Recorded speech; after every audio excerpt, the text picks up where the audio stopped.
तुमचं स्वागत आहे तोफखाना डिजिटल चॅनलमध्ये। हा परिसर आपण पाहू शकता।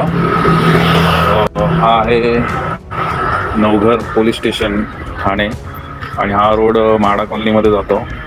तसंच हा पूर्ण जो रोड पाहिलात आपण की त्या रोडवरती दोन्ही बाजूला पार्किंग आहेत आणि त्या पार्किंगमुळे बघा इथे बस डेपो सुद्धा आहे आणि हा बस डेपो जो मुलुंड म्हाडाचा बस डेपो आहे। तर ह्या बस डेपोच्या अगदी बाहेरच दोन्ही बाजूला पार्किंग होतात आणि इथे दोन्ही बाजूने जे पार्किंग्स होतात गाड्या पार्क होतात त्यामुळे येणाऱ्या जाणाऱ्यांसाठी खूप अडचण होते। बघा हे तुम्ही पाहू शकता, लाईव्ह बघता तुम्ही की गाडीला टर्नसुद्धा बसला टर्नसुद्धा मारता येत नाही आहे। महाराष्ट्राचे आपले किंवा मुंबईचे ट्रॅफिक ऑफिसर जे असतील, पोलीस ऑफिसर असतील, त्यांनी यावरती थोडंफार लक्ष देणं गरजेचं आहे।